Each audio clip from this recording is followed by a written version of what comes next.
ఒకసారి మీ పక్క వాళ్ళతో షేక్ హ్యాండ్ చేసుకుంటే ప్రైజ్ లార్డ్ చెప్తారా? Praise Lord. ఇక్కడ ఉన్నారా? సమయం ఎక్కువైందా తక్కువైందా? కష్టం కదా ఈ సమయంలో కొనుక్కు తీసే టైం.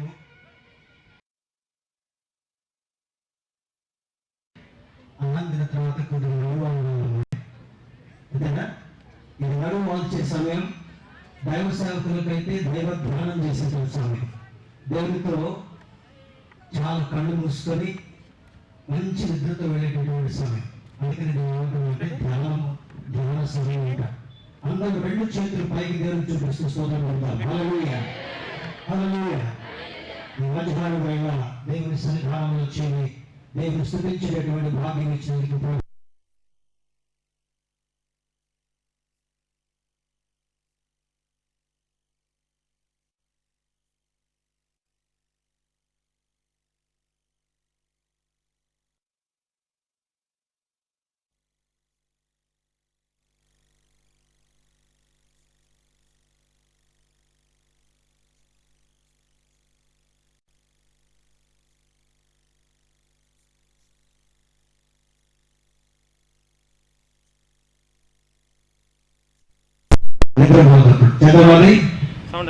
సంతోషంగా ఎంతమంది ఉన్నారు? చేతులు లేపండి. వారానికి వాళ్ళు మాత్రం చేతులు పెట్టారు. అవునా? పక్క వాళ్ళతోటి నా పేరు అని మీ పేరు చెప్పి నేను దేవుని వాక్యాన్ని వినడానికి వచ్చాను అని చెప్పాను. నా పేరు జాన్ వెస్లీ, దేవుని వాక్యాన్ని బోధించడానికి వచ్చాను. అందరూ చెప్పాలి, పక్క వాళ్ళతో చెప్పాలి. ఒకసారి లేచి కుర్చీలకు అంకితమైనటువంటి ఒకసారి లేచి పక్క వాళ్ళతో చెప్పండి. కొంతమంది కుడుకుపాటు స్టేజ్ మీద నుంచి చూస్తున్నాను, ముఖమంతా సాగు తీసుకొని కాళ్ళు సాగుపెట్టి దయచేసి నిలబడి పక్క వాళ్ళతో షేక్ హ్యాండ్ తీసుకోండి. విడినటువంటి వాళ్ళు లేవలేదు. లేవన్నప్పుడు అమ్మాజీ వాళ్ళు శక్తిలో వాళ్ళు లేవలేదు. లేపి పాడినప్పుడు ఒకసారి లేచి పక్క వాళ్ళతో షేక్ హ్యాండ్ తీసుకొని పడుతున్నాడు. రాత్రి దేవుని యొక్క కృపను బట్టి ఒక అద్భుతమైనటువంటి సందేశాన్ని విన్నా. 2016 సంవత్సరంలో దేవుని యొక్క కృపను బట్టి సభలకు వచ్చి ఈ పండుగగా మనం జరుపుకుంటున్నాం. వచ్చి సభలు మాత్రమే కాకుండా ఒక పండుగ వాతావరణంలో ఉన్నా, పండుగలో మనం సంతోషంతో ఉండాలి. పండుగలో అందరినీ సంతోషంగా ఉంచాలి. పండుగకు వచ్చినటువంటి మనం దేవుని యొక్క సందేశాన్ని సంపూర్ణంగా మన హృదయాల్లో భద్రపరచుకోవాలి. పౌలు భక్తుడు ఒక మాట అంటాడు, ఏ విధము చేతనైనను క్రీస్తును సంపాదించుకోవాలని అంటాడు. ఇక్కడికి ఎందుకు వచ్చాం మనం? అయ్యగారు చక్కని మంచి ఆకులతో నేను హైదరాబాద్ నుంచి హైదరాబాద్ వచ్చిన తర్వాత పందిరిలోకి అడుగు పెట్టగానే ఏసీ రూమ్ లోకి ఎంటర్ అయినట్టుంది. చల్లగా కింద మంచిగా నొక్కుకోకుండా గడ్డేశారు. కొంతమంది ఆడుకోవడం కోసం బొందలు ఉన్నాయి. ఇంటి దగ్గర నుంచి చక్కగా పదాలు తెచ్చుకున్నాం. వేడి వేడి భోజనం, రకరకాల పచ్చళ్ళు, మంచి సాంబారు, వంకాయ కూర, కడుపు రెండో భోజనం చేసాం. మన ఇద్దరు రమ్మంటే ఎందుకు రాదు? వస్తుంది కదా. దేవుని యొక్క సందేశాన్ని 5 దినాలు విని ఆత్మీయంగా మనం బలపరచబడాలి. ఒక భాషలో చెప్పాలంటే సెల్ ఫోన్ లో ఛార్జ్ అయిపోయిన తర్వాత దీనిలో ఛార్జ్ లేదు, మనం వాడలేము అంటాం. మన భాషలో అంటాం ఛార్జ్ అంతా దిగిపోయింది అంటాం కదా. ఈ 5 దినాలు ఛార్జ్ దిగిపోవడానికి వీల్లేదు, ఛార్జ్ ఎక్కాలి. స్తోత్రం చెప్తాం. హల్లెలూయా. 5 దినాలు చక్కని సందేశాలను విని హృదయాలను భద్రపరచుకుని దేవుని యొక్క పట్టుదలతో, దేవుని యొక్క శక్తితో, దేవుని యొక్క ఆత్మనింపుదలతో ఉండి మరలా సభలకు వచ్చేంత వరకు ఈ ఛార్జ్ దిగిపోకూడదు. అంతేనా? చప్పుడు కొట్టి దేవుని మనం పొందుతామా? ఈ మధ్యాహ్నం వేళ అనేక అద్భుతమైనటువంటి సందేశం దేవుడు మనకు అందించబోతున్నాడు. గత రాత్రి దైవ సేవకులు రమేష్ గారు తెరవబడేటటువంటి ద్వారం గురించి మనకు బోధించారు. ఆ తర్వాత ముగింపులో ఒక మాట చెప్పి ఆయన ద్వారం తెరవడానికి సిద్ధంగా ఉన్నాడు. దేవుని యొక్క వాక్యాన్ని విని గైకొని దాని ప్రకారం మనం చేసినట్లయితే ఆయన ద్వారాన్ని తెరుస్తూ మనల్ని ఆహ్వానించబోతున్నాడని చెప్పి ఈ 4 దినాలు మన ద్వారాన్ని మనం తెరిచినట్లయితే ఈ తెరవబడినటువంటి ద్వారాన్ని దేవుని యొక్క వాక్యంతో నింపి, దేవుని యొక్క శక్తితో నింపి ఆయన నిత్య రాజ్యానికి మనల్ని వారసులుగా చేయబోతున్నాడని ఒక సూచనగా చెప్పి రాత్రి సభ ముగించబడింది. ఈ ఉదయకాలం నుంచి వరుసగా చాలా సందేశాలు విన్నా. సిద్ధపాటు గురించి, దేవుని యొక్క వాక్యాన్ని వినే దాని గురించి, దేవుని యొక్క వాక్యాన్ని భద్రపరుచుకున్న దాని గురించి. మరి ఈ సభలో కొద్ది నిమిషాలు ఈ యొక్క పవిత్ర సభలో భాగంగా లాభకరమైనటువంటి శక్తి అనే దాని గురించి కొద్ది నిమిషాలు మాట్లాడుకుందాం. అందరూ నాతో చెప్పండి, లాభకరమైన శక్తి. ఈ లోకంలో జీవించేటటువంటి మానవులుగా రకరకాల శక్తులు మనం చూస్తున్నాం. అంటే దయ్యానుభూతాలు అటువంటి శక్తులు కదా. ఇప్పుడు కరెంటు కొలువుగా ఉంది, నీరు కొలువుగా ఉంది. ఈ కొలువులను తీర్చడం కొరకు మనిషి రకరకాలుగా మరి శాస్త్రీయ ఆలోచనలు ఉపయోగించి ఏ విధంగా శక్తిని మనం పొందుకోవాలి, ఆ శక్తి రకరకాల శక్తులను వారు జ్ఞాపకం చేస్తున్నారు. ఇప్పుడు కరెంటు కొలువుగా ఉన్న చోట్ల 2 రకాల పవర్స్ ఉపయోగిస్తున్నారు. మరి గాలి యొక్క పంఖాలు ఊరు శివారులో పెట్టి ఆ పెద్ద పంఖాలు తిరుగుతూ ఉంటే దాని నుంచి కొంత పవర్ జనరేట్ అవుతుంటా ఉంది, దాన్ని ఉపయోగించుకుంటున్నారు. రెండవది సోలార్ పవర్, సూర్యుడి నుండి వచ్చేటటువంటి శక్తిని కూడా ఉపయోగించి ఈ యొక్క మరి రకరకాల పరికరాలు ఉపయోగించుకోవడం కొరకు ఆ శక్తిని వాడుతుంటున్నారు. వీటన్నిటికంటే మనకు కనబడేటటువంటిది ఆటోమిక్ పవర్. భారతదేశంలో కూడా ఈ ఆటోమిక్ పవర్ మరి పొందుకొని ఒక అగ్రదేశంగా ఎదగాలనేటటువంటిది ఈ దేశం యొక్క ముఖ్య ఉద్దేశం. ఇటీవల కాలంలో పేపర్ చదువుతున్నప్పుడు ఈ ఉత్తర దక్షిణ కొరియా 2 దేశాలు 2గా విడిపోయాయి. మొదట ఒకే దేశంగా ఉన్నప్పటికీ కూడా ఒక పక్క జపాన్, ఒక పక్క చైనా, ఈ 2 దేశాలు వాటికి సపోర్ట్ చేస్తూ ఉంటున్నాయి మిత్ర దేశాలు. ఈ ఉత్తర కొరియా దేశానికి అమెరికా దేశం సపోర్ట్ చేస్తుంటాం. ఇటీవల కాలంలో వారు ఒక హైడ్రోజన్ బాంబుని ప్రయోగించి మేము కూడా మా సత్తా చాటుతున్నామని చూపించారు. అది ఆటమిక్ పవర్ కంటే, ఈ సోలార్ పవర్ కంటే, ఈ గాలిలో వచ్చేటటువంటి పవర్ కంటే అత్యధికమైనటువంటి 1000 రెట్లు ప్రభావం కలిగినటువంటి శక్తి. దేవుని బిడ్డలారా, దేవుని యొక్క గ్రంథంలో మనం చదివేటటువంటి వాక్యంలో ఈ హైడ్రోజన్ పవర్ కంటే, ఆటమిక్ పవర్ కంటే, ఈ రకరకాల పవర్ ఏదైతే మనకు లోకంలో కనబడుతుందో వాటన్నిటికంటే అత్యున్నతమైనటువంటి అద్భుతమైనటువంటి ప్రభావం కలిగిన శక్తి నమ్మేటువంటి వారు స్తోత్రం చెప్తారు. హల్లెలూయా. ఈ లోకంలో నువ్వు ఏది జయించాలన్నా, ఈ లోకంలో నువ్వు ఏది చేయాలన్నా, నీ జీవితంలో ఉన్నటువంటి శోధనలను పటాపంచాలనుకున్నా కూడా దేవుని యొక్క వాక్కు అనేటటువంటి శక్తిని నువ్వు పొందుకున్నప్పుడు అది నీకు లాభకరంగా చేయాలనేటటువంటిది దేవుని యొక్క ముఖ్య ఉద్దేశం.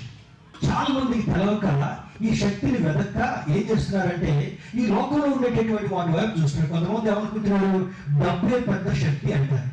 కొంతమంది చదువుకున్నటువంటి వాళ్ళు అంటారు తెలివే గొప్ప శక్తి అంటారు. అది ఒక రకంగా కరెక్టే. కానీ ఈ తెలివితేటలు ఇచ్చేటటువంటి వాడు కూడా నీవు నేను ఆరాధించేటటువంటి దేవుడు. బైబిల్ ఒక మాట జ్ఞాపకం చేస్తుంటా ఉంది, జ్ఞానము నాది. దేవుడు ఇచ్చేటటువంటి జ్ఞానాన్ని మనం పొందినప్పుడు, దేవుడు ఇచ్చేటటువంటి శక్తిని పొందినప్పుడు అపవాది యొక్క క్రియలను లయపరిచేటటువంటి శక్తిని, అధికారాన్ని అందులో ఇమర్చి మనకిచ్చేటటువంటి దేవుడు. స్తోత్రం చేద్దామా? హల్లెలూయా. ఈ దినాల్లో చాలా మంది మరి ఆర్థిక ఇబ్బందులతో సతమతమయ్యేటటువంటి వారు ఉన్నారు, కుటుంబ సమస్యలతో సతమతమయ్యే వారు ఉంటున్నారు. మరి కొంతమంది విద్యార్థులు చదవలేక భారం అధికమైపోయి మరి ఆత్మహత్యలు చేసుకుని వారి జీవితాన్ని ముగించుకునేటటువంటి వారు ఉంటున్నారు. ఉద్యోగాల్లో కఠినమైనటువంటి పనుల వల్ల అవి చేయలేక వారు కూడా ఆత్మహత్యలు చేసుకుంటున్నారు. రైతు సరిగా పంటలు పండించలేక రైతు ఆత్మహత్య చేసుకుంటున్నాడు. చాలా మందికి ఆత్మహత్య శరణ్యం అనుకుంటున్నారు. కానీ ఆత్మహత్య చేసుకునేటటువంటి వారు దేవుని యొక్క దృష్టిలో పిరికి వారుగా పరిగణించబడుతుంటారు. అటువంటి వారికి పరలోక రాజ్యంలో స్థానం లేదు. దేవుని బిడ్డలారా, ఈ మధ్యాహ్న వేళ దేవుని యొక్క సన్నిధానంలో ఎటువంటి శక్తిని మనం పొందుకోవాలి, అపవాది కల్పించేటటువంటి యుక్తిని ఆ శక్తి ద్వారా ఏ విధంగా ఎదుర్కోవాలనేటటువంటి కొన్ని విషయాలు మీ ముందు పెట్టాలని నేను ఆశపడుతున్నాను. బైబిల్సినటువంటి వాళ్ళందరూ కూడా నాకు ఈ మాటలు తీసి చదవలసిందిగా మనం చేస్తుంటున్నాను. దినవృత్తాంతంలో 2వ గ్రంథము 16వ అధ్యాయము 9వ వచనాన్ని చదువుతున్నాం. 2 Chronicles chapter 16 verse 9. దినవృత్తాంతంలో 2వ గ్రంథము 16వ అధ్యాయము 9వ వచనంలో ఈ విధంగా రాయబడి ఉంటామని, తన ఎడల యథార్థ హృదయం గల వారిని బలపరచుటకై యెహోవా కనుదృష్టి లోకమందంతటా సంచారము చేయుచున్నది. ఎవరు రాస్తున్నాడు దేవుని యొక్క గ్రంథంలో? దైవజనుడు. తన ఎడల యథార్థమైనటువంటి హృదయం కలిగినటువంటి వారు. ఇక్కడ 2 కోవలుగా మనం చూడాలి దేవుడు ఇచ్చినటువంటి యొక్క వాక్యాన్ని బట్టి. మొదటి కోవ యథార్థత కలిగినటువంటి వారు, 2వ కోవ యథార్థత లేనటువంటి వారిని జ్ఞాపకం చేయబడుతుంటాము. యథార్థత కాదుగా ఆనెస్ట్ పీపుల్, లేకపోతే those who have the integrity in the sight of God. దేవుని యొక్క దృష్టిలో యథార్థమైనటువంటి మనస్తత్వాన్ని కలిగి, యథార్థమైనటువంటి ప్రవర్తన కలిగి, దేవునికి ఇష్టమైనటువంటి వారుగా బ్రతికేటటువంటి వారు దేవుని దృష్టిలో యథార్థవంతులు. మరి రెండవది యథార్థత లేనటువంటి వారు, అనగా దానికి భిన్నంగా జీవించినటువంటి వారు. యథార్థతను కలిగి జీవిస్తున్నారని లోకానికి కనబడుతూ కూడా లోపల యథార్థమైనటువంటి మనస్తత్వం లేక మనస్సాక్షికి కల్మషంతో బ్రతికేటటువంటి జనాంగము రెండవ గుంపుగా కనబడుతుంటాము. అయితే దేవుని యొక్క నేత్రము లోకముందు అంతటా సంచారం చేస్తున్నట. ఇప్పుడు మరి ఈ కెమెరాస్ మరి ఉపయోగించేటటువంటి వారు, టెక్నాలజీ ఉపయోగించేటటువంటి వారు, మరి ఇంజనీరింగ్ చదువులు చదివినటువంటి వారికి డ్రోన్ కెమెరాస్ అంటే కొంతమందికి తెలుసు. పైన ఉన్నటువంటి ముందు హెలికాప్టర్లో కానీ విమానాల్లో కానీ ఎక్కడైనా తుఫాను వచ్చినా, ఎక్కడైనా మరి బీభత్సం సంభవించినా మరి పైకి వెళ్ళి కొంతమంది అధికారులు అంచనా వేస్తూ ఎక్కడెక్కడ ఏ విధంగా జరిగిందని అంచనాలు వేసి గవర్నమెంట్ వారికి నివేదిక ఇచ్చినటువంటి వారు. కానీ ఇప్పుడు అట్లా పైకి హెలికాప్టర్స్ వెళ్ళాల్సిన అవసరం లేదు. ఒక కెమెరాని ఆటోమేటిక్ గా బయటికి పంపించిన తర్వాత వైర్లెస్ కనెక్షన్ తోటి ఆ కెమెరా ఆ ప్రాంతం క్రికెట్ చేసేటప్పుడు వాళ్ళకి కూడా తెలుసు. డిఫరెంట్ యాంగిల్స్ లో కెమెరా క్యాప్చర్ చేసి తీసుకొస్తుంటాము. వాడు 6 కొట్టినప్పుడు లేకపోతే అవుట్ అయినప్పుడు ఏ విధంగా అవుట్ అయ్యాడని కొన్ని కోణాల్లో ఆ చిత్రాలు మనం చూపిస్తుంటాం. ఇక్కడ ఈ డ్రోన్ కెమెరా చేసేటువంటిది ఏంటంటే పైన ఉన్నటువంటి ఆ హైట్ నుండి ఈ దృశ్యాలంతటిని కూడా ఆ కెమెరా తిరుగుతూ ఎరిగిన అంతటిని కూడా కెమెరా చిత్రీకరిస్తుంటాం. అదేవిధంగా దేవుని యొక్క కను దృష్టి లోకమందంతటా కూడా తిరుగుతుందంట. ఎందుకు తిరుగుతుంటా ఉంది దేవుని యొక్క దృష్టి కన్ను?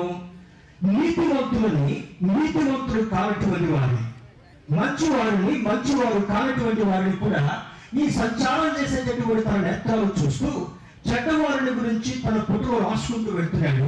మంచివారిని గురించి ఆయన ఆలోచిస్తూ యథార్థవంతులుగా ఉండేటటువంటి వారిని ఆయన బలపరచడం కొరకై, తన శక్తిని అనుగ్రహించడం కొరకై సంచారం చేస్తూనే ఉందంట. దేవునికి స్తోత్రం చెప్తాను. హల్లెలూయా.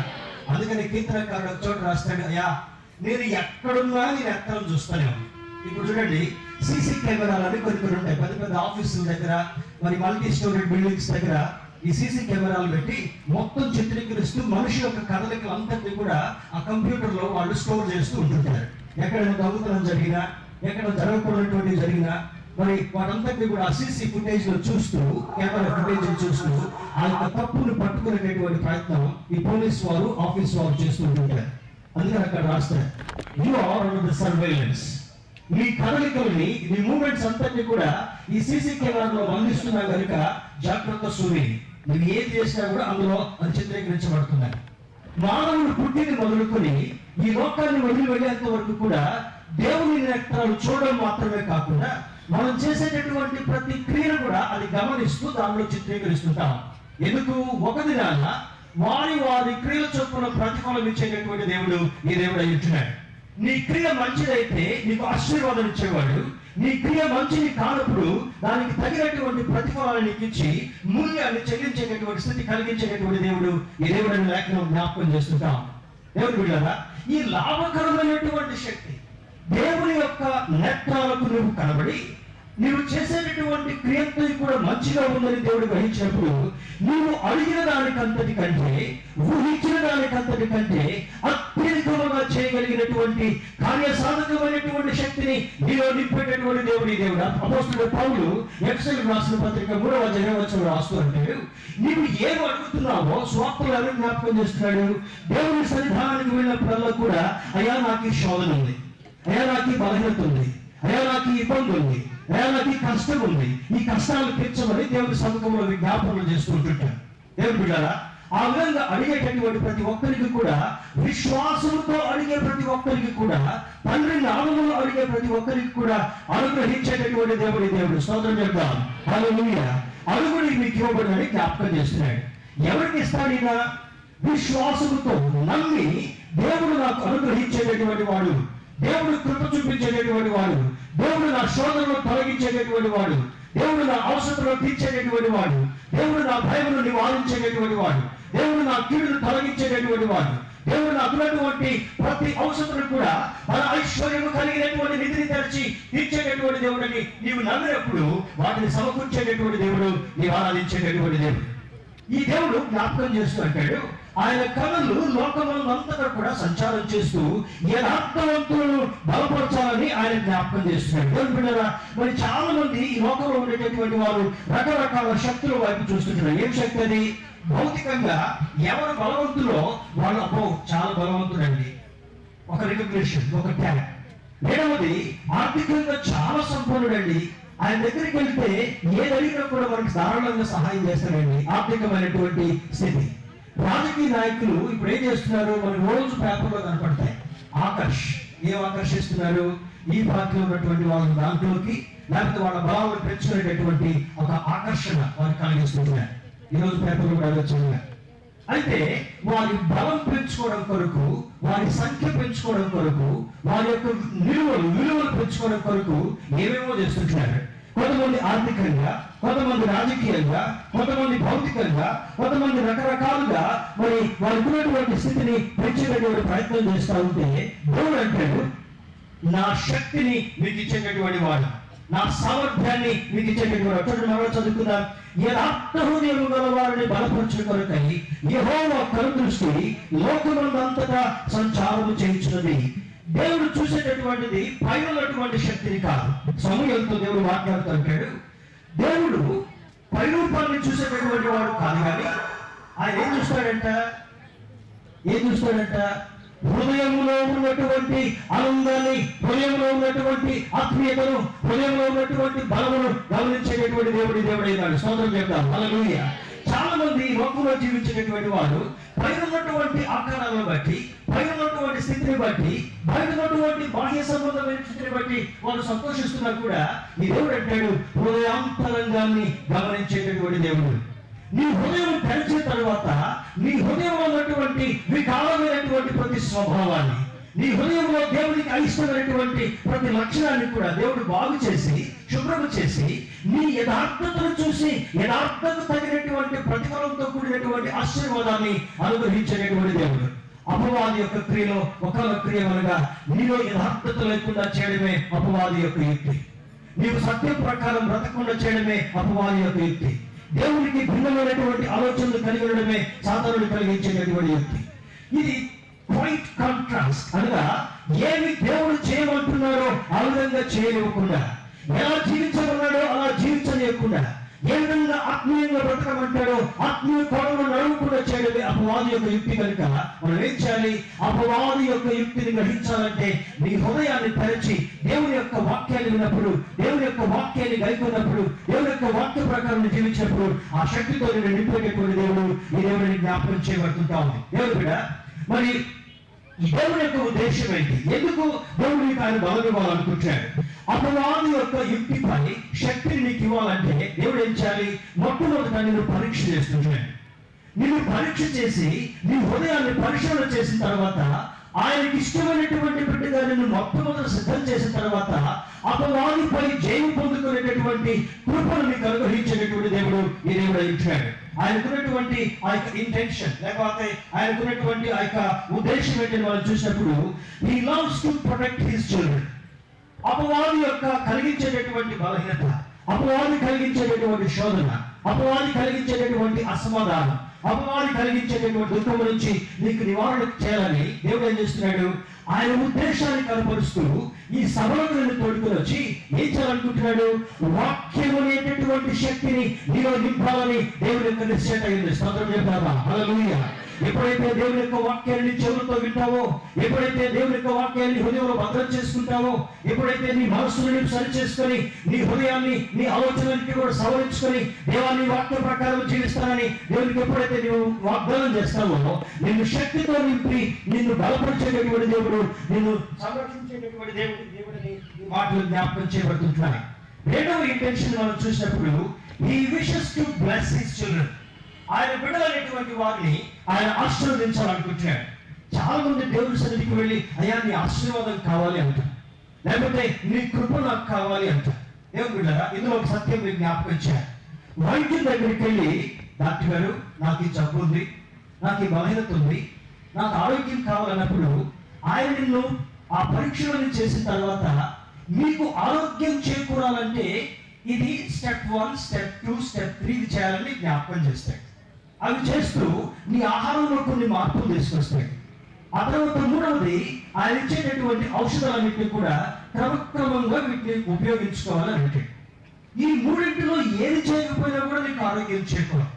తర్వాత డాక్టర్ దగ్గరికి వెళ్ళినప్పుడు, డాక్టర్ గారు నేను 5 రోజుల క్రితం వచ్చాను, మరలా నన్ను ఫాలో అప్ రమ్మన్నారు అన్నప్పుడు ఆయన మళ్ళీ అడుగుతాడు, నేను చెప్పినట్టుగా చేసావా అంటే నవ్వుతూ అయ్యా మీటింగ్లకు వెళ్ళి సాంబారనో ఎక్కువ తిన్నానో, లేకపోతే పెళ్లికి వెళ్ళి పొలావు ఎక్కువ తిన్నానో, లేకపోతే బర్త్డే ఫంక్షన్కి వెళ్ళి ఐస్ క్రీమ్ స్వీట్స్ ఎక్కువ తిన్నాను అంటే మరో 4 రోజులు ట్రీట్మెంట్ పొడిగించి పంపిస్తాడు కదా. అంతే చేస్తాడు డాక్టర్ గారు కదా. నీవు శ్రద్ధగా ఆయన చెప్పినట్టుగా చేస్తే మాత్రమే నీకు ఆరోగ్యం చేకూరుతుందని జ్ఞాపకం చేస్తాడు.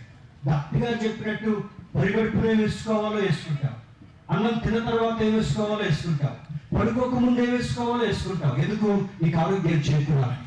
దేవుడు బిడ్డారా, మరి పరమ వైద్యుడైనటువంటి దేవుడు ఈ మధ్యాహ్న వేళ నీతో నాతో మాట్లాడుతుంటాడు. 2015 సంవత్సరం వరకు కూడా నీకు బలము చేకూరలేదు కనుక, నీ కుటుంబంలో ఆశీర్వాదం కనబడలేదు కనుక, నీ కంటి నీరు కారడం ఆగిపోలేదు కనుక, నీ హృదయంలో కలిగేటటువంటి దుఃఖ నివారణ కలగలేదు కనుక, నీ భర్త మారలేదు కనుక, నీ కుటుంబంలో ఉన్నటువంటి పరిస్థితులు ఇంకా చక్కని రీతిలో రాలేదు కనుక, ఈ 2016లో దేవుడు నిన్ను ప్రేమించి మరొక అవకాశం ఇస్తున్నాడు. నిన్ను బలపరచడం కొరకై, నీ కుటుంబంలో ఉన్నటువంటి పరిస్థితిని సరిచేయడం కొరకై మరొక అవకాశాన్ని ఇస్తున్నాడు కనుక, I want to bless you provided you listen to my word. నీవు నా వాక్యాన్ని విన్నప్పుడు, వాక్య ప్రకారం నువ్వు చేసినప్పుడు నీకు ఆశీర్వాదాన్ని ఇవ్వాలని కోరుకుంటున్నాను. అక్కడ మొదటిది ఆయన సంరక్షించేటటువంటి దేవుడు, రెండవది ఆయన నిన్ను ఆశీర్వదించాలని కోరేటటువంటి దేవుడు, మూడవది he would love to express his strength. నీకు ప్రేమతో ఈ దేవుడు ఎంత శక్తివంతుడైనటువంటి వాడో తన శక్తిని నీకు కనపరచాలనుకుంటాడు. తల్లి సాయంత్రం చిన్నటువంటి అన్నం తినిపించుకుంటూ ఆ యొక్క కాంపౌండ్ అంతా కూడా తిప్పుతూ ఎంత కష్టపడుతూ భోజనం తినిపించాలనుకుంటుంది. చివరికి ఆ ప్లేట్ లో లేకపోతే ఆ బౌల్ లో కొంచెం ఒక ముద్ద మిగిలింది అనుకోండి, ఎంతమంది నాడుతుంది నాయన ఆఖరి ముద్దరా, ఈ ఆఖరి ముద్ద తింటే నీకు బలం వస్తుందరా అంటుంది. అవునా? అంతసేపు గిన్నెడన్నం తింటే రాని బలం ఆఖరి ముద్ద తింటేనే వస్తుందా? తల్లి ప్రేమ ఏంటి? చివరి ముద్ద గీరి ఆ వేలుతోటి రుద్ది బయటికి తీసుకొచ్చి కొద్ది ముద్ద తీసుకొచ్చి తినమని పెడుతుంది కదా. ఆ తల్లి ఎంత కష్టపడుతుందంటే తన బిడ్డ బలం ఉండాలి. ఈ దేవుడు కూడా శిలువపై కూడా తన యొక్క ప్రాణాన్ని అర్పించడానికి కారణం ఏంటో తెలుసా? శిలువపై తనకున్నటువంటి అమూల్యమైనటువంటి రక్తాన్ని చివరి రక్తం పొట్టు వరకు కూడా దారపడడానికి కారణం ఏంటో తెలుసా? ఆ శిలువ విలువను నీవు గ్రహించినప్పుడు, శిలువ శక్తిని నీవు గ్రహించినప్పుడు, ఆ శిలువ శక్తి ఈ సౌరశక్తి కంటే గొప్పది. చప్పటి కొట్టు స్తోత్రం చెప్తాం. హల్లెలూయా. ఈ శిలువ శక్తి ఈ హైడ్రోజన్ పవర్ కంటే కూడా శక్తి కలిగినటువంటి పవర్ అని జ్ఞాపకం చేయబడుతుంది. ఎందుకనగా ఆయన నోటి మాటలో ఉన్నటువంటి శక్తి ఈ ప్రపంచమంతటి కూడా సృష్టించినటువంటి శక్తిగా కనబడుతుంటాము. ఈ ఉన్నటువంటి ఇప్పుడు చాలా మంది చూడండి, మన పేపర్లో చదివాను, కొంతకాలం అయిపోయిన తర్వాత భూమి మీద నివసించడానికి మనుషులు ఎవరు కూడా ఉండరు. ఎక్కడికి వెళ్తారు? ఇంకా వేరే గ్రహాల్లోకి వెళ్ళాలని ప్రయోగాలు జరుగుతుంటున్నాయి. వేరే గ్రహాల్లో కొన్ని రాకెట్స్ పంపించి, కొన్ని జంతువులు పంపించి, కొంతమంది వ్యోమగాములు పంపించి అక్కడ తేమ ఉందని, అక్కడ మట్టి ఉందని, అక్కడ మనిషి నివసించడానికి కొన్ని మరి చక్కని అవకాశాలు ఉన్నాయని తీసుకుని వస్తుంటున్నాయి. కానీ దేవుని యొక్క లేఖనం ప్రకారం ఈ భూమి మీద తప్ప మనిషి ఏ గ్రహం మీద కూడా నివసించలేదు. మరి ఏలియన్స్ ఏమంటారు దాన్ని? ఈ గ్రహాంతర శక్తులు కూడా కొన్ని చోట్ల ఉన్నారు. కొంతకాలం అయిన తర్వాత వాళ్ళు కూడా వచ్చి మనుషులతో జీవిస్తూ వేరే గ్రహాల మీద నివసించేటటువంటి శక్తిని ఇస్తారని జ్ఞాపకం చేస్తున్నారు. That is all humbug according to the Bible. దేవుని యొక్క వాక్య ప్రకారము అది అవాస్తవంగా చిత్రీకరించబడేటటువంటి వార్తలు మాత్రమే. ఇక్కడ నివసించేంత కాలం కూడా దేవుని యొక్క మాట ప్రకారం నువ్వు జీవించినప్పుడు, దేవుని యొక్క వాక్యాన్ని నువ్వు అనుసరించి నడిచినప్పుడు ఆయన శక్తిని నీకు అనుగ్రహించడం మాత్రమే కాకుండా అపవాది యొక్క యుక్తిపై జయము కలిగేటటువంటి ధన్యతను దేవుడు నీకు ఇవ్వాలని కోరుకుంటున్నాడు. 4వ ఆశీర్వాదం చూసినప్పుడు ఆయన he chooses to bless those who are honest in his sight. ఆయన దృష్టికి మరి యథార్థంగా ఉన్నటువంటి వారు, ఆయన దృష్టికి నమ్మకంగా ఉన్నటువంటి వారు, ఆయన దృష్టికి నీతిమంతులుగా ఉన్నటువంటి వారిని ఆశీర్వదించాలని కోరేటటువంటి దేవుడు ఈ దేవుడు ఇచ్చినాడు. అయితే మనం ఏం చేయాలి? We need to train ourselves to be under his scanner to receive his favor. ఆయన దృష్టి కింద చూడండి, మనం అప్పుడప్పుడు హాస్పిటల్కి వెళ్ళినప్పుడు ఈ వైద్య పరీక్షలు చేసినటువంటి దానిలో పైన కళ్ళు చూస్తాడు, నాలుక చూస్తాడు, చెవులు చూస్తాడు, స్కిన్ చూస్తాడు, కొట్టి చూస్తాడు, గిచ్చి చూస్తాడు డాక్టర్ కదా. లోపల ఉన్నటువంటి బలహీనతలు మనకు కనబడాలంటే ఎక్స్రే తీయడము, లేకపోతే రక్త పరీక్ష చేయడము, లేకపోతే స్కానింగ్ మిషన్ మీద పెట్టి అల్ట్రా స్కాన్ తో నీ శరీరం అంతా కూడా స్కాన్ చేసి ఎక్కడ బలహీనత ఉందో దాన్ని చూసి రోగ నిర్ధారణ చేసే ప్రయత్నం చేస్తే, నీవు నేను కూడా దేవుని దగ్గరికి వెళ్ళినప్పుడు ఏం చేయాలంట? ఆయన నిన్ను స్కాన్ చేస్తాడంట. ఏం స్కాన్ చేస్తాడు?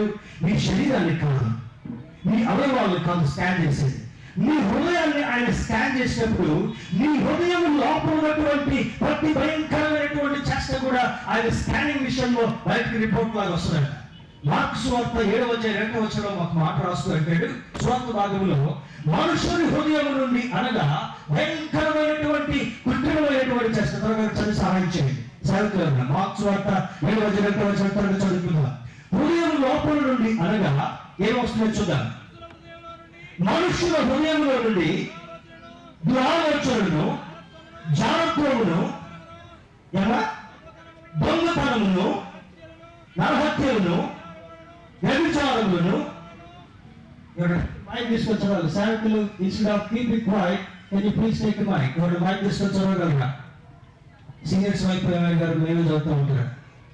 చదవడం ముందుకు వచ్చి బైబిల్ రెఫరెన్స్ పెట్టేవాళ్ళు. మన ఇన్వాల్వ్ కాకపోతే మనకి నిద్ర వస్తుంది. బ్రదర్ థ్యాంక్ యూ, మీరు కష్టపడి చదువుతున్నారు నాకు వినపడట్లా. It's not audible. మార్క్స్ వార్త 7:2 హృదయం లోపల నుండి అనగా ఏం వస్తుందో శ్రద్ధగా వినాలి. హృదయం లోపల నుండి అనగా దురాలోచనలను, జాగ్రత్తములను, దొంగతనములను, నరహత్యలను, వ్యభిచారములను, లోభములను, చెడుతనమును, కృత్రిమమును, కామ వికారమును, మత్సరమును, దేవదూషణయు, అహంభావమును, అవివేకమును వచ్చును. ఈ చెడ్డవన్నయు అమ్మా ఎన్నొచ్చాయి చెప్తగలరా? ఇక్కడ కూర్చున్న శిష్యులు ఎన్నొచ్చాయమ్మా? అమ్మా 9. కథకి 9 గుర్తున్నాయి. అమ్మా ఇక్కడ కూర్చున్న చెప్పండి ఎన్ని లెక్క పెట్టాము? అమ్మా అయ్యగారు సాంబార్ అడిగిపోయిందంటారా? మన సాయంత్రం మంచి భోజనం సిద్ధపరుస్తున్నారు. మనకి ఎన్ని లెక్క పెట్టారో చెప్పగలరా? సేవకులు 13. 13లో కొన్ని గుర్తున్నాయి. దేవుని యొక్క వాక్యం చదవడం వల్ల, వినటం వల్ల శ్రద్ధ పెట్టాలి. లోపల నుండి ఎన్ని బయటకు వస్తాయంటే మనసులో నుండి 13 రకాల దేవునికి అయిష్టమైనటువంటి చేష్టలు, క్రియలు, కార్యాలు బయటకు వచ్చి మన వికారమైనటువంటి స్వభావాన్ని అప్పుడప్పుడు చూపిస్తుంటాం అనమాట. వాటిని ఏమంటామంటే చిన్న జలక్ అంటాం, అంతే కదా? అప్పుడప్పుడు చూపించినట్టుగా చూపించడం మన స్వభావం. అవసరమైనప్పుడు కోపం, అవసరమైనప్పుడు దొంగతనం, అవసరమైనప్పుడు వ్యభిచారం, అవసరమైనప్పుడు కాముకత్వం, అవసరమైనప్పుడు మత్సరం, అవసరమైనప్పుడు క్రోధం, రకరకాలుగా బయటకు వస్తాయి. వీటంతటిని స్కానింగ్ చేసిన తర్వాత ఆ రిపోర్ట్లో ఏమంటాడు? కొంతమందికి 13 ఉంటాయి, కొంతమందికి 9 ఉంటాయి, కొంతమందికి 4 ఉంటాయి, కొంతమందికి 2 ఉంటాయి. అప్పుడు ఈ డాక్టర్ గారి దగ్గరికి పోతే ఏం చేస్తాడు? నా రక్తముతో కడిగిన తరువాత, నా వాక్యముతో ఉదక స్నానం చేసిన తర్వాత, నా గాయపరచబడిన చేతితో వాటిని శుభ్రపరిచిన తర్వాత, పరిశుద్ధులను పవిత్రులను చేసిన తర్వాత, ఆ 13 రకాల గుణాలన్నింటినీ కూడా తుడిచివేసిన తర్వాత దేవుడు ఏం చేస్తాడంట? మన శక్తితో మనం నింపేటటువంటి దేవుడు. స్తోత్రం చెప్తాం. హల్లెలూయా. ఈ ఆదివారము బాప్తిస్మ కార్యక్రమంకు ముందుకు వెళ్ళేదానికంటే ముందుగా తప్పనిసరిగా మనలో చెప్పబడుతున్నటువంటి ఎవరిలో ఏ క్రోధములు కూడా అయ్యగారులో కూడా ఉంటాయి. కోపం వచ్చింది అనుకోండి, బైబిల్ మూసేసి జిప్పు మూసేసి సంస్కృతం మొదలు పెడతాం, అంతేనా? కోపం వ్యక్తపరుస్తాం. ఇంట్లో కూరలో ఉప్పు సరిగా వేయలేదు అనుకోండి, లేకపోతే ఇంకేదో సరిగా టైంకి అడిగింది చేయలేదు అనుకోండి, ఏం చేస్తాం? విశ్వరూపాన్ని చూపిస్తాం మనం కూడా. దేవుని బిడ్డలారా, ఏ కారణం ఉన్నా, ఏ క్రియ ఉన్నా కూడా వాటిని కడిగి వేసి, వాటిని తుడిచివేసి పవిత్రులుగా చేసిన తర్వాత ఆయన ఏం చేస్తాడంట? నిన్ను బలవంతులుగా చేయడమే నిన్ను ప్రేమించేటటువంటి తండ్రి యొక్క ముఖ్య ఉద్దేశం. స్తోత్రం. హల్లెలూయా. దేవుని బిడ్డ, ఈ సభలకు వచ్చింది ఇంత డబ్బును ఖర్చు పెట్టి, ఇంత సమయాన్ని వెచ్చించి, 40 రోజులు ఉపవాసం నుండి ప్రార్థన చేసి, దాదాపుగా 3 వారాల నుంచి కష్టపడి మనకి ఇంత చల్లని పందిరి వేసి, చక్కని భోజనాలు చేసి, మంచి వస్తువులు కల్పించింది ఇక్కడికి వచ్చి నిద్రపోవడానికి అటు తిరగడం కోసం. ఈ పండుగలో ప్రతి ఒక్కరు కూడా దేవుని యొక్క సందేశాన్ని వినాలి. ప్రతి ఒక్కరు కూడా దేవుని యొక్క వాక్యాన్ని గ్రహించాలి. ఆ వాక్య సారాంశమే సత్యము. ఒక వాళ్ళతో చెప్పండి ఒకసారి, ఈ వాక్య సారాంశమే సత్యము. చెప్పాలి, అందరూ చెప్పాలి ఒకసారి. ఈ వాక్య సారాంశమే 5 రోజుల వాక్య సారాంశము సత్యం. సోదరం చెప్తాం హల్లెలూయా. ఈ సత్యము మనలను స్వతంత్రులుగా చేయను. ఏ శోధనలో, ఏ బంధకంలో, ఏ ఇబ్బందిలో, ఏ తాళుతో అపవాది ఈ 13 రకాల చేష్టలను కలిగించి మనల్ని అపవిత్రమైనటువంటి కొయ్యకు కట్టేశాడో, దేవుని యొక్క కృపను బట్టి ఈ పండుగలో వాక్యం తర్వాత నీవు అయ్యగారివైనా విశ్వాసమైనా ఎవరు అయినా సరే నీలో నాలో ఈ గుణం ఉండడానికి వీల్లేదు. దేవుడు పరిశుద్ధుడు కనుక ఆయన అంటాడు, నేను పరిశుద్ధుడు కనుక మీరు పరిశుద్ధులుగా ఉండాలనేటటువంటిది దేవుని యొక్క ముఖ్య ఉద్దేశం. నీవు ఆయన్ని గణపరిచేటటువంటి వాడుగా ఉన్నప్పుడు నేను గణపరిచేటటువంటి వాడుగా ఉంటాడు. ఆయన ద్వారం తీయాలని ఇష్టపడినప్పుడు, ఆయన ఆశీర్వాదం నీకు ఇవ్వాలని కోరినప్పుడు మొదట నీ హృదయ తలుపు తెరచి నీ హృదయంలో ఉన్నటువంటి ప్రతి స్వభావాన్ని, ప్రతి లక్షణాన్ని, దేవునికి దుఃఖం ఆయాసం కలిగించేటటువంటి ప్రతి క్రియలను సరి చేసుకున్నప్పుడు ఆయన శుభ్రపరచడం మాత్రమే కాకుండా దానితో నిన్ను ఆశీర్వాదంతో నింపేటటువంటి దేవుడు, నీవు ఆరాధించేటటువంటి దేవుడు. ఈ మధ్యాహ్నం దేవుడు అంటే మాట్లాడుతున్నాడు చూడండి. మరి most of us fight different wars.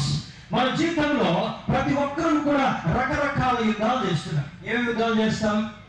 పొద్దున్న లేస్తే ఏమి యుద్ధం చేస్తామో మనం నీళ్లు పట్టుకోవడం. ఇప్పుడు జగ్గేపేటలో కూడా నీళ్లు కరువు వచ్చిందంట. మా వివాహం అయిన దగ్గర నుంచి జగ్గేపేటలో నీళ్ళు ఎప్పుడు కరువు చూడాలి 87 సంవత్సరాల తర్వాత.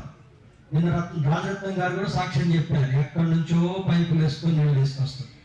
మన మీటింగ్లో నీళ్లు కావడం కోసం ట్యాంకర్లతో తెప్పించుకుంటాం, ఎప్పుడు కరువు రావాలి కదా. నీటి కోసం కూడా యుద్ధాలు జరుగుతాయని బైబిల్లో ఉంది. దేశాల మధ్య యుద్ధం జరుగుతుందని బైబిల్లో ఉంది. రాజ్యం పై రాజ్యం దండెత్తారని బైబిల్లో ఉంది. ధనం కోసం యుద్ధం చేస్తారని బైబిల్లో ఉంది. చివరికి ప్రేమ కోసం కూడా యుద్ధాలు చేసినటువంటి వారు ఉన్నారు. రకరకాల యుద్ధాలు, తెలివితేటలు, ప్రావీణ్యాలు చూపించుకోవడం కూడా యుద్ధాలు చేసేటువంటి వారు ఉన్నారు. ఈ యుద్ధాల్లో కూడా ఎవరికి గెలుపు ఉండాలి? దేవుడు న్యాయవంతుడు కనుక, ఆయన నీతి కలిగినటువంటి న్యాయాధిపతి కనుక ఎవరి హృదయం యథార్థంగా ఉంటుందో వారికి మాత్రమే ఆశీర్వాదాన్ని గెలిపించేటటువంటి దేవుడు. స్తోత్రం చెప్తాం హల్లెలూయా. ఈ దేవుడు ఈ రకరకాల యుద్ధాలను ఫేస్ చేసిన కూడా ఏం పోరాటం చేస్తున్నారు? కొంతమంది జీవితంతో పోరాటం చేస్తున్నారు, కొంతమంది ఆర్థిక సమస్యలతో పోరాటం చేస్తున్నారు, కొంతమంది అనారోగ్యాలతో పోరాటం చేస్తున్నారు, కొంతమంది పరిస్థితులతో పోరాటం చేస్తున్నారు, కొంతమంది ఉద్యోగాలు రాకుండా ఉంటున్నాయని పోరాటాలు చేస్తున్నారు, కొంతమంది కుటుంబ సమస్యలతో స్ట్రగుల్స్ తో పోరాటం చేస్తున్నారు, కొంతమంది హేళన చేత ఇన్సల్ట్స్ చేత పోరాటాలు చేస్తుంటారు. ఎట్లా వీటి నుంచి బయటకు రావాలి? కానీ ప్రతి దానికి కూడా జయమిచ్చేటటువంటి దేవుడు, నీవు ఆరాధించేటటువంటి దేవుడు. నిన్ను బలపరచే కొరకు ఆయన పై నుండి కనుదృష్టిని నీపై నిలుపుతూ నిన్ను చూస్తూ నిన్ను బలపరచాలని కోరేటటువంటి దేవుడు ఈ దేవుడు అయించున్నాడు. We have a solution remedy in the strength of Jesus Christ. యేసుక్రీస్తు యొక్క శిలువలో, యేసుక్రీస్తు కార్చినటువంటి రక్తంలో ఆయన ఒక చిట్కాను చూపిస్తూ ఒక మాట అంటాడు చూడండి. యోహాను పత్రికలో రాస్తున్నటువంటి ఒక మాట, యేసు రక్తము ప్రతి పాపము నుండి మనల్ని పవిత్రులుగా చేయదు. పక్క వాళ్ళతో సెకండ్ ఇచ్చుకొని చెప్పండి ఒకసారి, మన దగ్గర రాకుండా. దూరంగా కూర్చోరు, పని అంతా నాదే అన్నట్టు. అవునా? స్టీరింగ్ ఆటలు ఎట్లా కూర్చుంటారు? దగ్గరగా అంతేనా? 4 కూర్చోవలసిన దాంట్లో 4 మందిని నొక్కేస్తాడు. మందిరంతా నా దగ్గర కూర్చుని పక్క వాళ్ళతో షేక్, నాకు అక్కడ దూరమే, ఇక్కడ కూడా దూరమే. పక్క వాళ్ళతో చేయి చెప్పండి ఒకసారి, చేయి చేసి చెప్పండి. యేసు రక్తము ప్రతి పాపము నుండి మనలను పవిత్రులుగా చేయను. ఏమర్థమైంది దీంట్లో? ఏ పోరాటాన్ని నీవు పోరాడుతున్నా కూడా, ఎటువంటి బలహీనతలు నీవు కలిగినా కూడా, ఎటువంటి ఇబ్బందులు నీవు కలిగినా కూడా, ఎటువంటి సమస్య నీవు గెలుపు చేస్తున్నా కూడా, ఈ సభలో చేరినటువంటి నీవు, ఈ పండుగలో పాల్గొనేటటువంటి నీవు దేవుని యొక్క సందేశాన్ని స్పష్టంగా నీవు వినడం నేర్చుకున్నట్లయితే, ఆ వాక్యాన్ని నేను చెప్పినట్టుగా గైకున్నట్లయితే, నేను ప్రకటిస్తాను ప్రభువా, నేను ధరిస్తాను ప్రభువా, నేను కలిగి ఉంటాను ప్రభువా, నేను ఎప్పుడు కూడా నీ వాక్యాన్ని నాలో నింపుకొని సమృద్ధి కలిగినటువంటి వాడిగా జీవిస్తాను ప్రభు అన్నప్పుడు దేవుడు నీకు జయం ఇచ్చేటటువంటి దేవుడు నీ దేవుడు అయించాడు.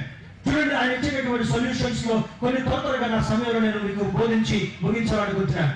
అపోస్తలుడైన పౌలు కొరింథీయులకు రాసిన 2వ పత్రిక 12వ అధ్యాయం 9వ వచనం బాగా చదువుకుందాం. 2 Corinthians chapter 12 verse 9. కొరింథీయులకు రాసిన 2వ పత్రిక 12వ అధ్యాయం 9వ వచనం చదువుకుందాం. అందుకు నా కృప నీకు చాలును, బలహీనతలో నా శక్తి పరిపూర్ణమవుతుందని ఆయన నాతో చెప్పాను. కాగా ಕ್ರಿಯಶಕ್ತಿ ನಾನು ವಿಚಾರ ನಿಮಿತ್ತము విశేషంగా నా బలంతే రోగా సంతోషం తెలిసిపడుతుంది. చాలు. ఇక్కడ యేసుక్రీస్తు ప్రభువుకి తను ప్రకటించేటటువంటి, తను మోసినటువంటి, తను భారం వహించినటువంటి పౌలుకు మధ్య ఒక సంభాషణ జరుగుతుంటాను. ఆ సంభాషణలో ఏ సంభాషణ అది? పౌలు ఒక దయనీయమైనటువంటి పరిస్థితిలో ఉన్నాడు. ఏ పరిస్థితి అది? 13-14 పత్రికలు రాసిన తర్వాత, విశేషంగా దేవుని యొక్క వాక్యాన్ని బోధించిన తర్వాత, అనేక మంది రోగులను దేవుని యొక్క నామములో స్వస్థపరిచిన తర్వాత, అనేకమైనటువంటి జయములు పొందిన తర్వాత, ఆయన చివరి దశలో చాలా అవసర పరిస్థితుల్లో ఉండి ఆ కళ్ళు జబ్బొచ్చి నీళ్లు కారుతూ ఎవరిని చూడలేక, ఎక్కడికి వెళ్ళలేక, ఎవరితో సంభాషించలేక కృంగిపోయినటువంటి హృదయంతో పౌరుల సందర్భంలో దేవుడు పౌరులతో మరొకసారి మాట్లాడుతూ చూడండి. చాలా మంది కూడా నేను చాలా డిసప్పాయింట్ అయ్యానండి, నా కుటుంబంలో కలిగిన పరిస్థితిని బట్టి చాలా కృంగిపోయినానండి అని అప్పుడప్పుడు చెప్పడం సహజమే. ఇది మానవ జీవితంలో part and parcel of your life. నీ జీవితంలో ముడిపడినటువంటిగా ఉంటాం. అటువంటి సందర్భంలో యేసుక్రీస్తు ప్రభువారు పౌలుతో మాట్లాడుతూ అంటాడు సంభాషణలో, పౌలు, నీవు అత్యధికముగా హెచ్చిపోకుండా నిమిత్తము నీ శరీరములో ఒక ముళ్ళును పెట్టాడు. ఏం పెట్టాడంట చెప్పాలి, ఇటు వాళ్ళు కూడా చెప్పాలి. ఏ ముళ్ళు పెట్టాడంటే సేవకులు కూడా ముళ్ళు పెడతాడు. అప్పుడు ఎందుకు? స్కూటర్ బాగా స్పీడ్గా డ్రైవ్ చేసుకుంటూ పోతున్నాం అనుకోండి, రోడ్డు బాగుందని. పొద్దున నేను మా కజిన్ మాట్లాడుకుంటూ వస్తా ఉంటే, అన్నయ్య రోడ్లు చాలా బాగున్నాయి అన్నయ్య, ఎంత స్పీడ్గా పోతున్నాను. ఎంత స్పీడ్ పోతాను? విజయవాడ నుంచి హైదరాబాద్ 3 గంటల 15 నిమిషాలు వెళ్ళాను సార్. ఎంత స్పీడ్ అది? 120-140 కిలోమీటర్ల వేగంతో పోతే ఆ స్పీడ్ కవర్ చేస్తాను. ఆ స్పీడ్లో కొంచెం ఏదైనా తేడా వచ్చింది అనుకోండి, ఏం జరుగుద్ది? తెల్లవారు పేపర్లో మన ఫోటోలు పడతాయి నుంచి, అంతేనా? గమనించాలి. ఈ అతివేగం ప్రమాదం. ఈ పౌరుడు కూడా ఎంత స్పీడ్ వెళ్తున్నాడు? హైవేలో వెళ్ళినట్టుగా 140 కిలోమీటర్ల స్పీడ్లో మినిస్ట్రీలో వెళ్తూ నా నీడ పడితే బాగవుతున్నారు, నా వైరు పట్టుకుంటే బాగవుతున్నారు, ఇప్పుడు టీవీలో వస్తాయి కదా, నా కచ్చి పట్టుకుంటే బాగవుతున్నారు, నేను ఉమ్మూస్తే బాగవుతున్నారు. మన దగ్గర సభలు అయ్యాయి చెప్పకూడదు. కానీ యేసుక్రీస్తు ప్రభు వారు ఉమ్మి వేసి ఆ బురద తీసి ఒక గుడ్డి వారి కళ్ళకు పేస్ట్గా చేసి రాసి, నువ్వు శిలోయమున కొన్నిటికి వెళ్ళి కడుక్కుంటే నీకు స్వస్థత జరుగుతుంది. శిలోయమునగా పంపబడినటువంటి వాడు అని అర్థం. ఇప్పుడు సేవకులు ఏం చేస్తున్నారు? సేవకులు మీటింగ్లు పెట్టిన తర్వాత స్టేజ్ మీద నిలబడి అందరూ లైన్లో నిలబడ్డారంట. నిలబడిన తర్వాత ఇప్పుడు టెలివిజన్లు ఇట్లాంటివి ఎక్కువ చూపిస్తున్నారు. అందరూ ముఖం మీద కాండ్రకిచ్చి తూ తూ అని వస్తా ఉన్నాయి. అవునా? ఉమ్ము ద్వారా స్వస్థత, అంతే కదా?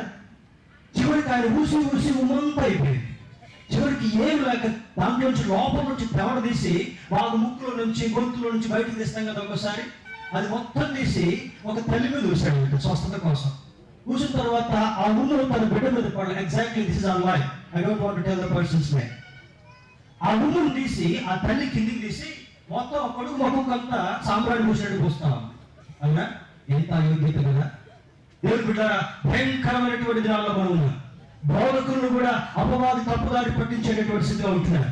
ఏ బోధలు పడితే, ఏ బోధకుడిని పడితే ఈ రోజు నమ్మడానికి వీల్లేదు.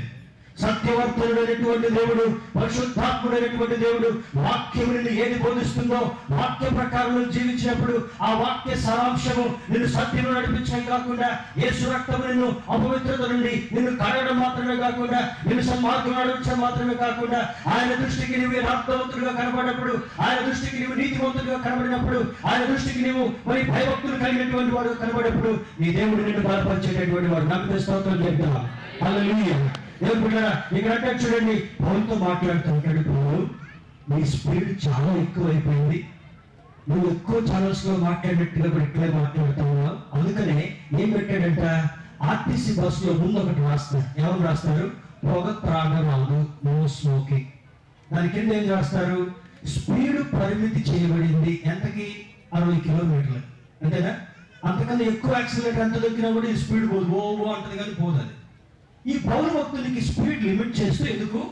అత్యధికమైనటువంటి స్పీడ్లో వెళ్ళి ఎక్కడైనా బోల్తబడి దేవుని యొక్క కృపకు దూరం అయిపోతాడు అని చెప్పి చిన్న బలహీనత కలుగజేసి ఆ బలహీనతను అటు ఇటు నియంత్రించడం కొరకు అపవాదిని దూతగా పెట్టిన తర్వాత చివరికి దయదలిసేవని మాట్లాడుతున్నాడు, నా కృప నీకు చాలు.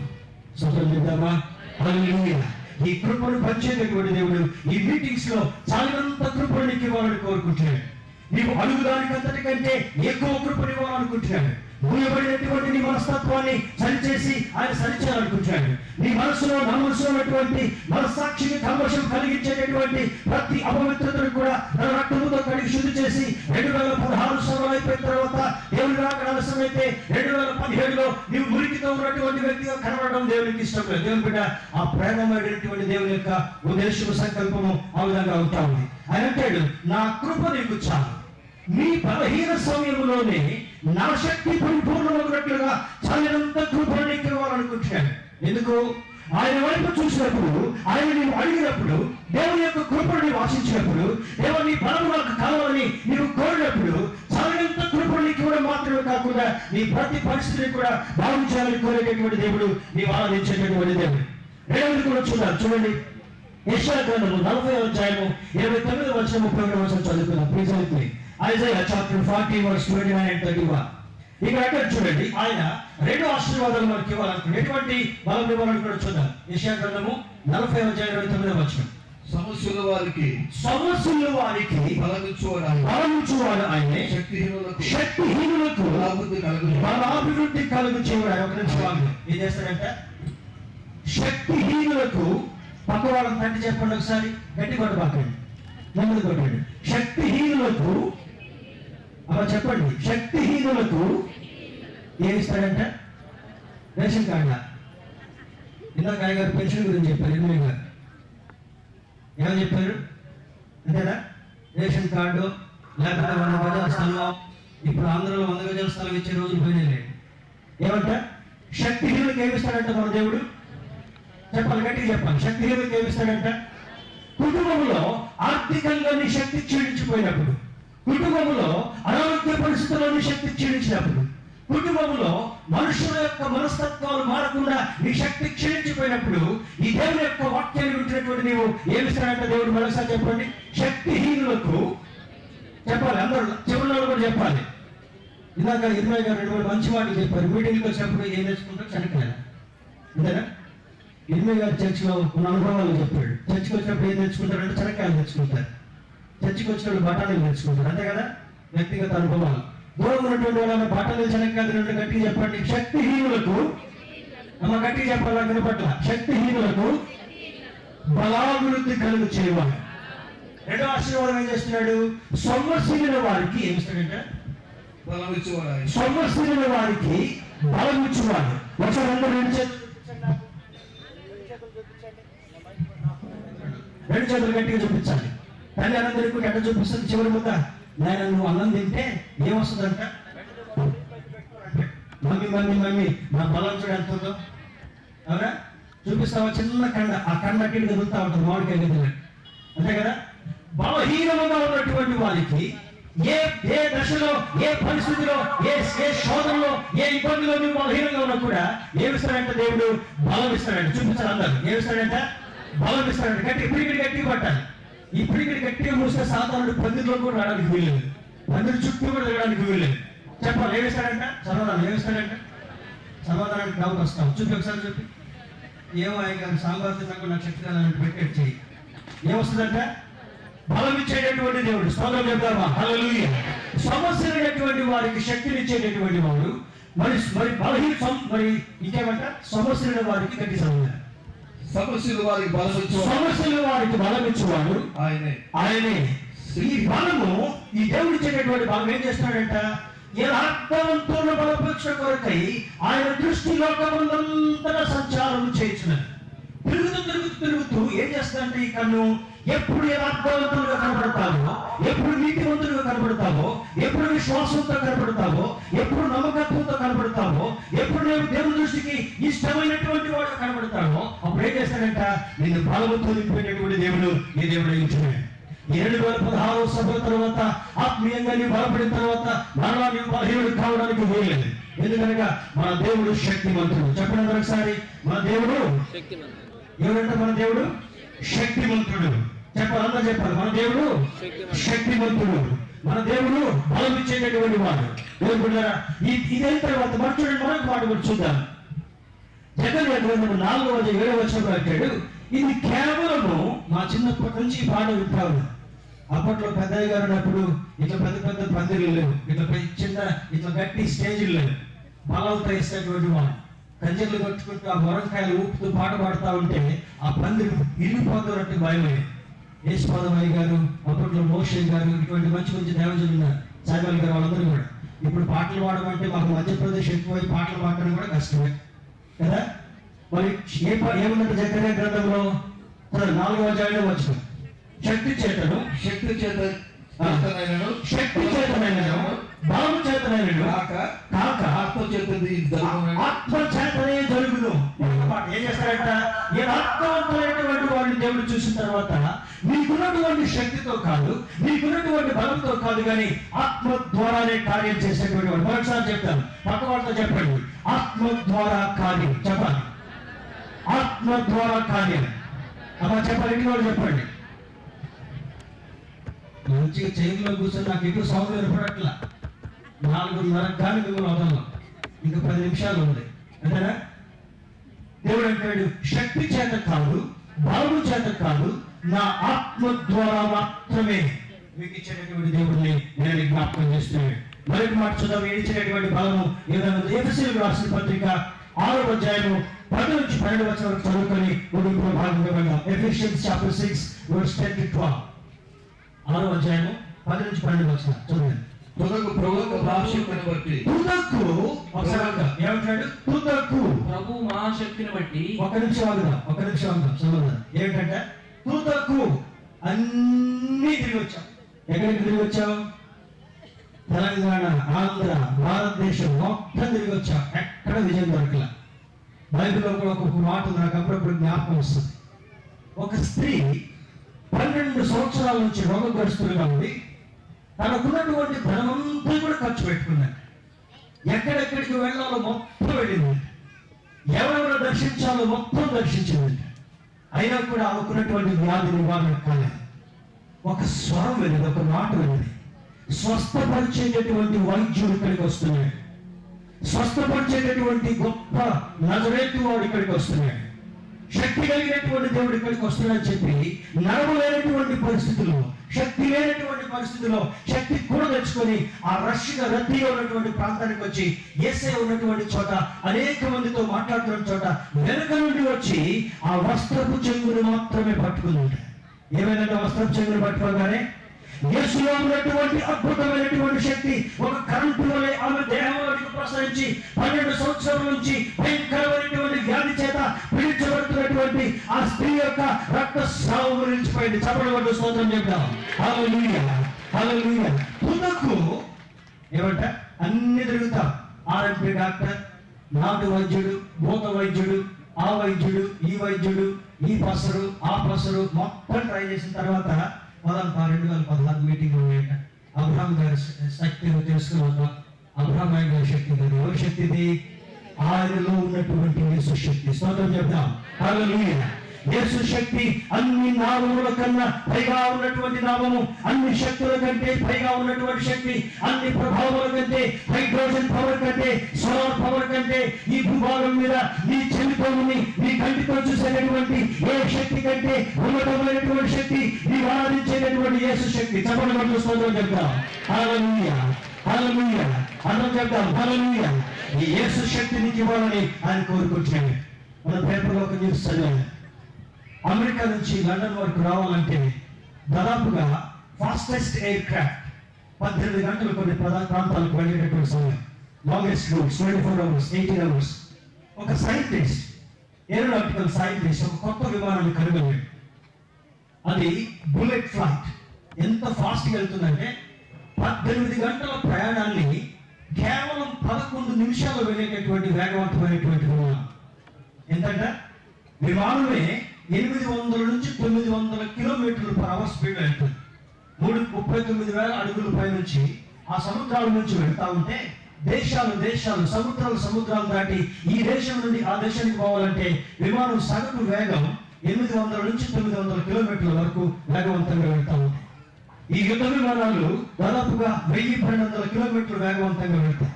కానీ ఇప్పుడు కనుగొన్నటువంటి ఆ air craft super sonic bullet flight అంటారు. ఆ ఫ్లైట్ యొక్క స్పీడ్ 18 గంటల విమాన ప్రయాణాన్ని కేవలం 11 నిమిషాలు. ఇక్కడ నుంచి ఢిల్లీ పోవాలంటే రైలుకి అయితే 24 గంటలు లేదా 36 గంటలు, విమానానికి అయితే 24 గంటలు ప్రయాణం. ఇట్లా కన్ను మూసి కన్ను తీసుకెళ్ళి అక్కడ దిగిపోతుంది విమానం. అంత స్పీడ్ అనమాట. ఆ స్పీడ్లో ఏమన్నా అయితే పేపర్ కూడా దొరకం, అంతేనా? ఫోటో ఏ సెల్ఫీ కూడా దొరకం. అంత ప్రభావాన్ని మనిషి యొక్క జ్ఞానం చేత దేవుడు ఇస్తున్నా కూడా ఈ శక్తి, ఈ లోకంలో ఉండేటటువంటి ఏ శక్తి కూడా దేవుడిచ్చేటటువంటి శక్తికి, దేవుడిచ్చేటటువంటి బలముకి సాటి కాదు. చప్పటి కొడుతూ దేవుని మహిమ పొందాలి. దేవుని పిల్లల ఆ శక్తి పొందుకోవడం కొరకు దేవుడి ఇక్కడికి వెళ్ళి పిలిచాడు. ఆ శక్తిని ఆహ్వానించడం కొరకు, ఆ శక్తిని విలువైనటువంటి తీసుకోవడం కొరకు దేవుడు. అందుకని పౌరు భక్తులు వెళ్తా ఉంటే ఆ దినాల్లో ఆయన నీడబడ్డా కూడా రోగగ్రస్తులైనటువంటి వారు బాగుపడ్డారు. యేసుక్రీస్తు ప్రభువు దానిలో వెళ్తా ఉంటే 2000 మంది దయ్యాలు పట్టినటువంటి ఒకే ఒక 2000 దయ్యాలు కలిసి ఒకే వ్యక్తులు పట్టినటువంటి వాడు సేన అక్కడికి వెళ్తా ఉన్నాడు. ఒకరోజు సమాధుల తోట పక్క నుంచి నడుచుకుంటూ వెళ్తున్నాడు. నడుస్తూ వెళ్తా ఉంటే అక్కడ ఒక శబ్దం వినపడుతుంటాము, యేసు నువ్వు మా దగ్గరికి రావద్దు. ఒకసారి లేచాడు, చూశాడు, తలెత్తాడు, చూశాడు. నీవెవరు అన్నప్పుడు లేచాడు. మేము 2000 మంది వ్యూహములు సైన్యం కలిగినటువంటి వాడు, వీడు ఒక్కడే మంచోడని చెప్పి మాకు మంచి నివాసాలు దొరికిందని ఇక్కడ కూర్చున్నాడు. దేవుడు ఏమంటాడో తెలుసా? ఆ వ్యక్తిని ఆటంకపరచడానికి నీకు వీల్లేదు, అతన్ని ఖాళీ చేసి వెళ్ళిపోవాలి. వెంటనే పందులకు వెళ్ళి ఆ పందులు కూడా నిలబడలేక సముద్రంలో పడి చనిపోయినట్టుగా బైబిల్ జ్ఞాపకం చేస్తుంటాం. ఈ దేవుడు శక్తివంతుడైనటువంటి దేవుడు, ఈ దేవుడు మహిమా ప్రభావం కలిగినటువంటి దేవుడు, ఈ దేవుడు మనకున్నటువంటి బలమును నీకు ఇవ్వాలని కోరేటటువంటి దేవుడు. నిన్ను శక్తిహీనురాలుగా చూడడం ఆయన ఎంత మాత్రం కూడా ఇష్టం లేదు. అపవాదిని కల్పిస్తున్నటువంటి ప్రతి రుగ్మత నుండి, ప్రతి శోధన నుండి, ప్రతి యుక్తి నుండి, ప్రతి ఇబ్బందికరమైన పరిస్థితి నుంచి ఆయన నీకు విడుదల చేసి నీకు సంపూర్ణమైనటువంటి ఆనందాన్ని, సంపూర్ణమైనటువంటి సంతోషాన్ని అనుగ్రహించాలనుకునేది దేవుని యొక్క ముఖ్య ఉద్దేశం అయితే ఉంది. దేవుని బిడ్డ అందుకంటే చూడండి, తునకు ప్రభువు యొక్క మహాశక్తిని బట్టి ఆయన యందు బలవంతులై ఉండి. ఎవరిలో బలవంతులై ఉండాలి? మనం రాజకీయ నాయకులు ఏందా? ఎవరో బలవంతులుగా ఉండాలి. అమ్మా, ఎవరిలో బలవంతులుగా ఉండాలి చెప్పండి. మన చర్చికి ఎవరు రాజకీయ నాయకుడు వచ్చారనుకోండి, ఎంత సంతోషపడతాం. ఆయనతోటి షేక్ హ్యాండ్ ఇచ్చుకుంటా, ఆయనకి షాల్ కప్పుకుంటా, ఆయన పక్కన నిలబడి ఏదో మేమిద్దరం దోస్తులు ఉన్నట్టుగా ఫోటోలు తీసి వెంటనే ఫ్రేములు కట్టించి పెట్టుకుంటారు కదా. ఈ పిచ్చిందా మనకి? కొంతమందికి ఫోటోలు పిచ్చి ఎక్కువ. కానీ నీవు తీసుకోవాల్సింది రాజకీయ నాయకులతో సమానమైన ఫోటో కాదు. నీవు తీసుకోవాల్సింది ప్రధానమంత్రితో, ముఖ్యమంత్రితో కాదు. నా జీవితంలో ఎంతో మంది అధికారులతో నేను కలిసి పనిచేశాను. ఒక్క వ్యక్తితో కూడా దిగినటువంటి ఫోటో నా ఆల్బమ్లో కానీ నా ఇంట్లో కానీ నాకు ఇష్టం లేదు. నేను దిగవలసింది నన్ను పిలిచి నన్ను బలపరిచినటువంటి నా దేవుడితో మాత్రమే. చప్పటి కొట్టు దేవుడికి స్తోత్రం చెప్తాను. హల్లెలూయా. ఏ వ్యక్తికి ఇవ్వలేనటువంటి బలమును, ఏ వ్యక్తికి చేయలేనటువంటి కార్యాన్ని దేవుడు మీ ద్వారా మనకు అనుగ్రహించాలని దేవుడు ఇష్టపడుతున్నాడు కనుక తునకు ప్రభువు మహాశక్తిని బట్టి బలవంతులై ఉండి. రాజకీయ నాయకుని బట్టి కాదు, రాజకీయ పార్టీని బట్టి కాదు, లేకపోతే నీకున్నటువంటి అన్నబలం కండబలాన్ని బట్టి కాదు, నీకున్నటువంటి వ్యాపారం ద్వారా వచ్చేటువంటి లాభాన్ని బట్టి కూడా కాదు. ఏం బిడ్డారా, ఈరోజు ఉదయం పేపర్లు చదువుతున్నప్పుడు మరి ఈ యొక్క గూగుల్ హెడ్ మన ఇండియాలో ఉన్నటువంటి వాడు మాత్రమే సుందర్ పిచాయ్. అతనికి కేవలం ఒక కంపెనీలో తాను చేస్తున్నటువంటి పనులను బట్టి ఒక షేర్ ఇచ్చారంట. తనకి సంవత్సరపు ఆస్తి 492 కోట్లు మాత్రమే. ఒక్క సంవత్సరం జీతం ఎంతంటే ఆయనకి ఆస్తి, దాన్ని రాయల్టీ అంటారు. ఏంటంటే ఆయనకు వచ్చే జీతము సంవత్సరానికి దాదాపు కొన్ని కోట్ల జీతం ఇవ్వడం మాత్రమే. అక్కడ ఎవరు వస్తుంది? తమిళనాడులో చదువుకున్నాడు సుందర్ పిచాయ్. గూగుల్, అందరు గూగుల్ తిప్పుతాం కదా, ఆ గూగుల్. అతనికి ఇచ్చేటటువంటి జీతం రాయల్టీ 492 కోట్లు. ఆ బలము కంటే కూడా నీ దేవుడు నిన్ను ప్రేమించి ఈ మీటింగ్స్ నుంచి బయటికి వెళ్ళేటప్పుడు కూడా ఆయన కనుదృష్టి నీ మీద నిలిపి తెచ్చాలి. ఆయన కనుదృష్టి నీ మీద నిలబడేటట్లుగా నీవు సిద్ధపడితే చాలు. ఈ లోకంలో ఉండేటటువంటి ఎంత అధినేతల కంటే ఎక్కువగా కంటే కూడా నిన్ను దేవుడు బలపరచాలని ఇష్టపడతాడు. నమ్మేటువంటి వారు స్తోత్రం చెప్తాను. హల్లెలూయా. సేవకుడిగా నిన్ను బలపరచాలనుకున్నాడు. విశ్వాసిగా నిన్ను బలపరచాలనుకుంటున్నాడు, ఇంటి గృహిణిగా నిన్ను బలపరచాలనుకుంటున్నాడు, ఇంటి యజమానుడిగా నిన్ను బలపరచాలనుకుంటున్నాడు, విద్యార్థిగా నిన్ను బలపరచాలనుకుంటున్నాడు. నీవు చేసేటువంటి ప్రతి కార్యంలో కూడా నిన్ను బలపరచడం కొరకు ఆయన కవి ఆత్మవంతుల కొరకు ఎదురు చూస్తుంది కనుక ఆదికాండ భాగంలో చూస్తే లోకములంతా చూసినప్పుడు ఒకే ఒక వ్యక్తి కనపడ్డాడంటే ఎవరో వ్యక్తి నీతిమంతుడిగా నోవహు. అనుకుంటారా? చూడండి, నోవహు ఒక్కడే ఆయనకి నీతిమంతుడిగా కనపడుతుంటున్నాడు. ఈ పైన చూసినప్పుడు ఆ దేవుని కెమెరా డ్రోన్ అనేటటువంటి ఒకవేళ కెమెరాని దేవుడు మన సభల మీద తీసుకొచ్చాడు అనుకోండి, ఈ పందిరి మీదకి తీసుకొచ్చాడు అనుకోండి, మనం ఎంతమంది యథార్థవంతులుగా దేవుడికి కనబడబోతున్నారు, ఎంతమంది దేవుని సేవకులు దేవుని దృష్టికి యథార్థవంతులుగా కనబడబోతున్నారు, ఎంతమంది విశ్వాసులు దేవుని దృష్టికి యథార్థవంతులుగా కనబడబోతున్నారు.